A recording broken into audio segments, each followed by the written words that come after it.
Santa cruise del एस्लोटे का area एक square kilometre का 100वां हिस्सा है, जहां 816 लोग एक साथ अपना पूरा जीवन बिता देते हैं। आइलैंड इतना भरा हुआ है कि एक इंसान अपना रोजाना का व्यायाम कुत्ते के मल के पास कर रहा है और यहाँ की उलझन भरी जिंदगी नए समाधान लेकर आती है। जब से हम इस आइलैंड पर पहुँचे हैं तब से हमें हर जगह लोग दिखाई दे रहे हैं, तो चाहे हम कहीं भी क्यों न घूमें, लोग हर कोने से आ और जा रहे हैं। भीड़ से भरी इन सड़कों पर अकेले रहना नामुमकिन है। यहाँ बने हर एक घर के छोटे छोटे कमरों में दर्जनों लोग एक साथ रहते हैं। इस कमरे में कितने लोग रहते हैं?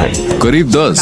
यह एक औसत घर का औसत कमरा है। आप चौंक जाएंगे जब आप देखेंगे कि दूसरे लोग कैसे रहते हैं। लेकिन इन घरों से भी बड़ी एक समस्या है जो यहाँ की जिंदगी को बेहद खराब बना देती है। धरती पर बने सबसे ज्यादा आबादी वाले आइलैंड में आपका स्वागत है। कोलंबिया के मेनलैंड से बस 2 घंटे की बोट राइड की दूरी पर बने हुए इस आइलैंड की साइज एक फुटबॉल फील्ड से बस थोड़ी ही बड़ी है और यहाँ के पर स्क्वायर किलोमीटर में 68,000 लोग रहते हैं। यहाँ तक कि दुनिया के सबसे ज्यादा आबादी वाले शहरों में से एक हांगकांग में ये रेट 6,749 है। यहाँ सिर्फ 4 सड़कें हैं और यह जगह पूरी तरह से कंक्रीट से बनी हुई है। यहाँ किसी के पास कोई कार या मोटरसाइकिल नहीं है। आइलैंड पर कदम रखते ही हमें यहाँ की डेंसिटी का एहसास होता है। लोगों की आवाज, मुर्गे, लहरें और गाने सभी एक साथ मिक्स हो गए हैं। यहाँ के घर इस आइलैंड की कहानी बयां करते हैं। आइए घर के अंदर चलते हैं। क्या हम आपके घर को अंदर से देख सकते हैं? हाँ बिल्कुल, देखिए मेरे पास कुछ खास नहीं है। यहाँ अंदर थोड़ा अंधेरा है। हमारे पास यहाँ बिजली नहीं है। आप देख सकते हैं कि हॉल में कुछ लॉन्ड्री का काम हो रहा है। वे इस खुली जगह में कपड़े सूखने के लिए छोड़ देते हैं। चलो इस कमरे से शुरू करते हैं। गृह स्वामी का कहना है कि इन 3 बिस्तरों को 10 लोग एक साथ साझा करते हैं। ये मेरा कमरा है। उस बिस्तर पर कितने लोग सोते हैं? 3। इस कमरे के बारे में क्या? वो हमें इस कमरे में जाने नहीं दे रही है क्योंकि ये बहुत अस्त व्यस्त है। वे यहाँ सोया करते थे क्योंकि गर्मी बहुत है, इसलिए हम गद्दों को बाहर लिविंग रूम में रख देते हैं क्योंकि यहाँ लाइट भी नहीं है। इस कमरे में 7 बच्चे अकेले रहते हैं और वे इसके हर एक जगह का इस्तेमाल कर रहे हैं, यहाँ तक कि दीवारों का भी। उनके जूते और कपड़े हर जगह फैले हुए हैं क्योंकि उनके पास कोई अलमारी नहीं है। पानी की कमी होने की वजह से किचन बिल्कुल भी साफ नहीं है। लोग यहाँ पानी का इस्तेमाल सिर्फ पीने के लिए ही करते हैं, बाकी सभी वजहों को नजरअंदाज कर दिया जाता है। लगभग हर समय सड़कों पर आप कपड़े लटकते या बस इधर उधर पड़े देख सकते हैं। कुछ नए काम पर हैं, घरों से बाहर गिरती कुर्सियाँ, बच्चे लगातार ऊपर और नीचे दौड़ते हुए। लगभग 220 परिवार गैर कानूनी ढंग से बने मकानों में रहते हैं। यहाँ किसी भी अधिकारी या अफसर से इजाजत नहीं ली जाती और यहाँ कोई भी ऑफिशियली जमीन का मालिक नहीं है। हर कोई जहाँ चाहे वहाँ अपना घर बना सकता है। जब उन्हें कोई जगह नहीं मिलती तो वे पहले से बनी हुई बिल्डिंग्स के ऊपर अपना घर बना लेते हैं। बिल्डिंग्स आपस में इतनी ज्यादा जुड़ी हुई हैं कि कभी कभी उन्हें दूसरी तरफ जाने के लिए एक दूसरे के घरों से होकर गुजरना पड़ता है। जैसे जैसे हम आइलैंड वासियों को और ज्यादा जानेंगे, हम एक बहुत ही अलग वजह के बारे में जानेंगे कि क्यों उनका भविष्य और भी बदतर होने वाला है। आबादी की डेंसिटी सभी लॉजिक को झुठला देती है। हम हर जगह डिशेज और बचा हुआ खाना देख सकते हैं और ये डॉग चम्मच पर बने हुए टुकड़ों को खाने की कोशिश कर रहा है। कुछ लोग मछली पकड़ रहे हैं, कुछ सड़क के किनारों पर खाना बेच रहे हैं और कुछ कंस्ट्रक्शन का काम कर रहे हैं। कुछ लोग अमीर बनने का सपना लेकर आइलैंड पर लाई गई लॉटरी मशीन से अपनी किस्मत आजमा रहे हैं। इन सभी के साथ आज किसी के जन्मदिन का जश्न मनाया जा रहा है और पार्टी की आवाज हर जगह सुनी जा सकती है। लोग अपनी छोटी सी जगह में आराम के लिए प्रयास कर रहे हैं। क्या यह आपका अपना घर है या आप किराए पर रहती हैं? मेरा अपना घर है। यहाँ लगभग औसत किराया कितना है? यहाँ कुछ लोग ऐसे हैं जो किराया देते हैं क्योंकि वो लोग यहाँ के नहीं हैं। वे 50 से $75 का भुगतान करते हैं। हालांकि आमतौर पर वे जिस एकमात्र यूटिलिटी के लिए भुगतान करते हैं वे बिजली है। इस घर में काफी सारे लोग रहते हैं। उन्होंने अपने शादीशुदा बच्चों को दूसरा फ्लोर दिया है ताकि वे वहाँ रह सके। आपको यह बेहतर ढंग से समझाने के लिए कि आइलैंड वाकई में कितना छोटा है, मैं इस आइलैंड के एक छोर पर आया हूँ और अब मैं दूसरे छोर की तरफ चलूंगा। ऐसा करते समय मैं एक टाइमर भी लगाऊंगा। देखते हैं हमें इसमें कितने मिनट लगते हैं। हम भूल भुलैया जैसी पतली गलियों के बीच अपना रास्ता ढूंढने की कोशिश कर रहे हैं। यहाँ प्राइवेसी मिलना नामुमकिन है क्योंकि हमारा हर कदम किसी की जिंदगी के बीच से गुजर रहा है। इस आइलैंड पर बच्चे सबसे ज्यादा हैं। इन बच्चों की इमेजिनेशन में 4-5 कदमों की जगह भी एक बड़े प्लेग्राउंड जितनी है। आइलैंड में एक स्कूल है, एक चर्च है, एक क्लिनिक है, एक होटल है, एक रेस्टोरेंट है और 3 मार्केट है। 200 साल पहले ये सड़कें, ये अव्यवस्था, कूड़ा कचरा, मच्छर और लोग यहाँ नहीं हुआ करते थे। एक लेजेंड के मुताबिक कुछ फिशरमैन ने इस आइलैंड की खोज की और जब लौटने में बहुत देर हो गई तो उन्होंने रात यहाँ बिताई। यहाँ उन्हें बिना किसी मच्छरों और परेशानी की बहुत अच्छी नींद आई और इसलिए उन्होंने अपने परिवार के साथ यहीं बसने का फैसला किया। बाद में इसे कोरल रॉक्स, सी शेल्स और कचरे को साल दर साल दबाकर आर्टिफिशियली बढ़ाया गया। 2 मिनट से भी कम समय लगा। हमारी मुलाकात 94 साल की एक महिला से हुई जिन्होंने यहाँ सब कुछ देखा है। उनका जन्म इसी आइलैंड पे हुआ था। वो कह रही है कि वो इस आइलैंड को छोड़कर कभी गई ही नहीं। यहाँ सबसे पहले बारू क्षेत्र से फिशरमैन आए थे और उन्होंने इस टापू का विस्तार करना शुरू किया और 100 साल में यह टापू कुछ इस तरह दिखाई देने लगा। उस समय में न तो मोटर हुआ करती थी और न ही कुछ और, बस चप्पुओं वाली छोटी डोंगी हुआ करती थी। जब मेरा जन्म हुआ तो केवल यह और कुछ ही घर हुआ करते थे, बाकी यहाँ और कुछ भी नहीं था। हम बहुत ही खुशकिस्मत है कि हम दुनिया के दूसरे सबसे बड़े कोरल रीफ पर खड़े हैं, खुले समुद्र में जो लहरें 20 से लेकर 30 मीटर तक ऊपर उठती हैं, वहीं हमारे किनारे तक आते आते 25-30 सेंटीमीटर तक रह जाती हैं। जैसा कि आप देख सकते हैं, आइलैंड चारों ओर 5 या 6 मील तक प्योर कोरल से घिरा हुआ है। हम लोग सुरक्षित हैं। स्वागत। यहाँ कितने लोग रहते हैं? यहाँ 2 परिवार रहते हैं, हर परिवार में 6 लोग हैं, कुल मिलाकर यहाँ 12 लोग रहते हैं। किचन कहाँ है? किचन यहाँ स्टोव रखा हुआ है, कोई समस्या नहीं है। हम प्रोपेन गैस के जरिए खाना बनाते हैं। जितनी जरूरत है उतना न्यूट्रिशन न मिलने पर एक साइज पर पहुंचने के बाद डॉग्स बढ़ना बंद कर देते हैं। यहाँ जीवन हर किसी के लिए बहुत सीमित है। यहाँ हम उस नर्स से भी मिले जिसने लगभग सभी लोगों को स्वस्थ रूप से दुनिया में आने में मदद की। मैं 40 साल से बच्चों की डिलीवरी का काम कर रही हूँ। कितने बच्चे? मैं गिनना छोड़ चुकी हूँ। इस इलाके में रह रहे ज्यादातर नौजवान इन्हीं हाथों से गुजरे हैं। ज्यादातर की डिलीवरी मैंने की है और अब मैं उनके बच्चों की डिलीवरी कर रही हूँ, और मुझसे आज तक किसी भी बच्चे की मौत नहीं हुई।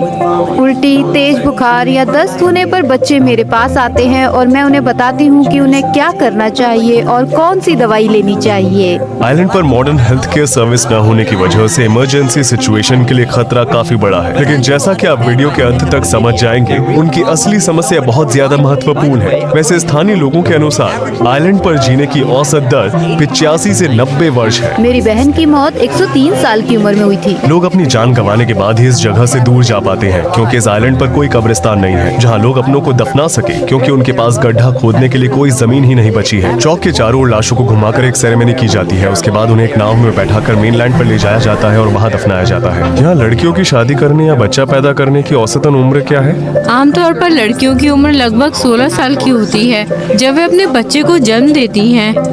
इन सब से हमें पता चलता है कि आइलैंड की आबादी बहुत तेजी से बढ़ रही है। आमतौर पर लोगों के कितने बच्चे होते हैं? 2 से 5। यहाँ के परिवार पुराने तौर तरीकों से अपनी जिंदगी बिताते हैं। ज्यादातर कपल्स बिना शादी के यहाँ एक साथ रह रहे हैं। इसके अलावा लोगों के लिए यहाँ एक से ज्यादा पार्टनर के साथ बच्चे पैदा करना कोई बड़ी बात नहीं है, बल्कि ये यहाँ के लोगों की जिंदगी का हिस्सा है। क्या वो शादीशुदा है? मेरा पति, लेकिन मैं शादीशुदा नहीं हूँ। मेरा मतलब है कि मैं आजाद हूँ। इसके अलावा लोग अपनी पर्सनल स्पेस की परवाह नहीं करते और हमेशा मजाक करते रहते हैं। इस आइलैंड की सबसे बड़ी समस्याओं में से एक है कचरा। इनमें से कुछ को समुद्र में फेंक दिया जाएगा, कुछ को मेनलैंड पर भेज दिया जाएगा, लेकिन आप जहाँ भी जाएं वहाँ इसकी बदबू और मच्छरों को महसूस कर सकते हैं।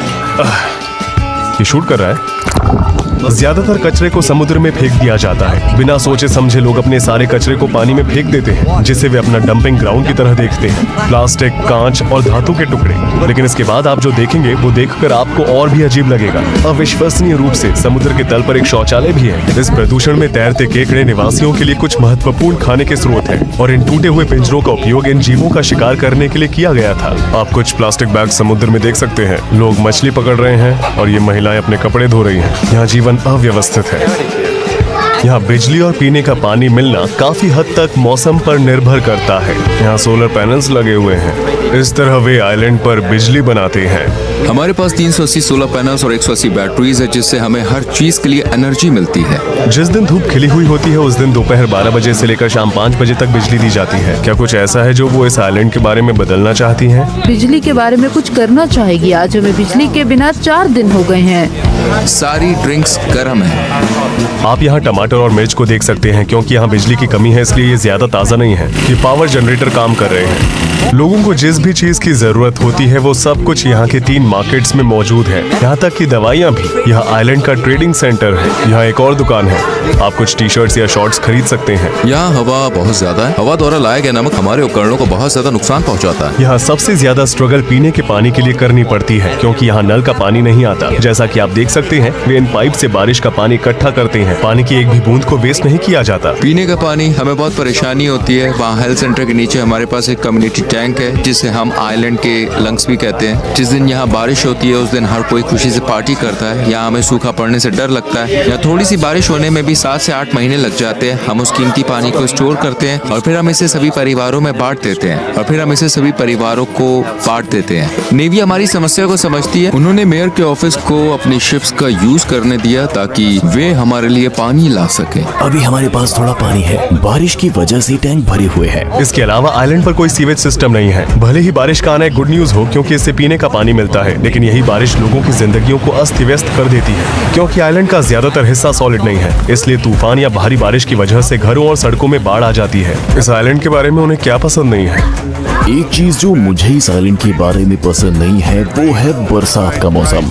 जब बारिश होती है तो लहरें उठने लगती है, सभी सड़कें समुद्र के पानी से भर जाती है।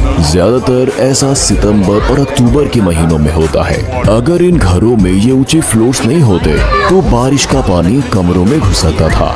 हम सेंटा क्रूज डेल इस्लोटे के बीचों बीच है। यह आइलैंड पर मौजूद एक लौता मॉन्यूमेंट है जिसे ला पेट्रोना कहा जाता है। मॉन्यूमेंट्स हमें तूफानों से बचाता है। हम इस बस्ती के छोटे से चर्च के अंदर है। इसे देखकर लग रहा है जैसे इसे रिपेयरिंग की जरूरत है। क्या आप प्रीस्ट हैं? मैं लीडर हूँ। इस आइलैंड पर कई सारे छोटे छोटे बच्चे हैं, उनका फ्यूचर कैसा होगा? हाई स्कूल के बाद वो आगे की पढ़ाई नहीं कर पाते क्योंकि मेनलैंड आने के साधन उनके माँ बाप के पास नहीं होते। इस आइलैंड पर कुल 240 स्टूडेंट्स और 12 टीचर्स हैं। आइलैंड के एकमात्र स्कूल में आपका स्वागत है। ये ग्रेड 1 बच्चों की क्लास है क्योंकि आसपास वाले आइलैंड्स पर कोई स्कूल नहीं है, इसलिए वहाँ के स्टूडेंट्स भी यही पढ़ने आते हैं और वो भी एक बोट में। यहाँ के हर नौजवान को फुटबॉल खेलना पसंद है, यहाँ तक कि लड़कियों को भी। तुम बड़े होकर क्या बनना चाहते हो? Soccer player. तुम किस टीम के लिए खेलना चाहते हो? Madrid team, Paris team, Argentina में।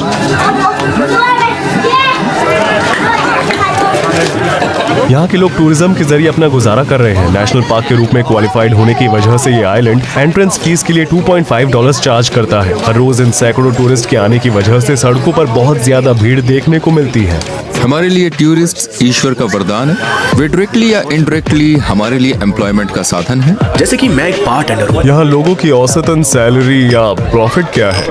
ये बहुत हद तक मौसम पर निर्भर करता है। एक आदमी है जो ड्राइविंग करता है, अगर वह लकी है तो हर दिन लगभग $30 तक कमा सकता है। अगर टूरिस्ट कम है तो सिर्फ $15 तक कमा पाता है। टूरिज्म सीजन के आधार पर एक बारटेंडर खर्चों और वर्कर्स को भुगतान करने के बाद हर दिन लगभग $50 तक कमा सकता है। यहाँ आने वाले टूरिस्ट्स के लिए एक एक्वेरियम बनाया गया है जहाँ लोकल्स बहुत ही लिमिटेड स्पेस में मछलियाँ, समुद्री कछुए और यहाँ तक कि शार्क भी रखते हैं। ये जगह टूरिस्ट्स को इन जानवरों के साथ तैरने के लिए मशहूर है, जो यहाँ की लोकल इकोनॉमी में बहुत बड़ा योगदान देती है। मछली पकड़ना भी बहुत जरूरी है, लेकिन लोग असल में इस बात पर ध्यान नहीं देते कि एनवायरनमेंट उन्हें कितना कुछ देता है। समुद्र में हो रहे प्रदूषण और ज्यादा फिशिंग करने की वजह से आइलैंड पर रह रहे लोगों को अब मछलियों को इम्पोर्ट करना पड़ रहा है। जब आप मछली पकड़ने जाते हैं तो आप उतनी मात्रा में मछलियाँ नहीं पकड़ पाते। कहने का मतलब ये है कि अभी रेस्टोरेंट में मछली को मेनलैंड से लाया जाए। जो लोग मुर्गों को खाना खिलाते हैं वे मुर्गों की लड़ाई का शौक भी रखते हैं। हर शनिवार को यहाँ के लोकल्स ऐसी चीजों पर अपने पैसों को दांव पर लगाते हैं और मौज मस्ती करते हैं। यह सेंटा क्रूज डेल इस्लोटे का इकलौता हॉस्टल है।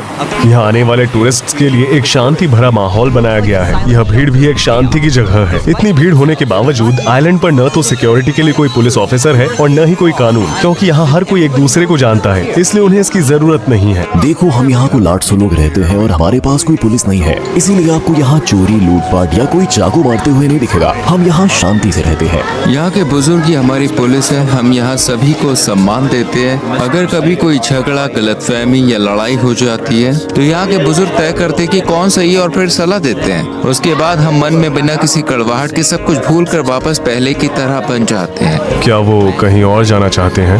मैं अपनी पूरी जिंदगी इस आइलैंड पर ही बिताऊंगा। मैं यहीं जन्मा और पला बड़ा हूँ, मैं यहीं मरूंगा। शाम को निवासी ज्यादा एक्टिव होते हैं और हर जगह ज्यादा भीड़ भाड़ होती है क्योंकि मौसम ठंडा हो जाता है। सूरज ढल जाने के बाद आइलैंड पर पूरी तरह से अंधेरा हो जाता है क्योंकि यहाँ रात में बिजली नहीं होती। लोग रात को रोशनी के लिए मोमबत्तियों या अपने मोबाइल फोन की फ्लैशलाइट का इस्तेमाल करते हैं, जिन्हें रात को रोशनी के लिए कुछ घंटों के लिए चार्ज किया जाता है। हर कोई अपने घर के दरवाजे से बाहर चला जाता है क्योंकि उनके घर बहुत छोटे होते हैं और वहाँ अंधेरा होता है। इसके अलावा घरों के अंदर करने के लिए कुछ भी नहीं होता, लेकिन अंधेरा भी आइलैंड की जीवन भावना को रोक नहीं सकता। यहाँ एक छोटा सा पब भी है जहाँ सब लोग जाते हैं। ज्यादातर लोकल्स रात के दौरान बहुत ड्रिंक करते हैं। हमें यहाँ हर समय लैटिन म्यूजिक सुनाई दे रहा है। लोग एक साथ गाना गा रहे हैं और साथ रह रहे हैं। उनमें से कुछ डोमिनो खेल रहे हैं, जो कि यहाँ की बहुत मशहूर गेम है, और बर्थडे पार्टी अभी तक चल रही है। इस इवेंट के कूड़े का ढेर पहले से ही यहाँ लग चुका है। बाकी दुनिया से अलग थलग रहने वाले इनमें से ज्यादातर लोगों ने अपनी पूरी जिंदगी में कभी भी इन सीमाओं को पार नहीं किया है। उन्हें अपनी छोटी सी दुनिया छोड़ने या हर जाते हुए दिन के साथ अपने जीने के स्टैंडर्ड को सुधारने की कोशिश करने की कोई इच्छा नहीं है। आइलैंड की कम्युनिटी का अपनी जमीन से गहरा लगाव है और वे खुशियों को बांटने में और पॉजिटिव वैल्यूज में विश्वास रखते हैं। सेंटा क्रूज डेल इस्लोटे की सबसे बड़ी समस्या है साफ पानी की कमी और कचरे की सफाई।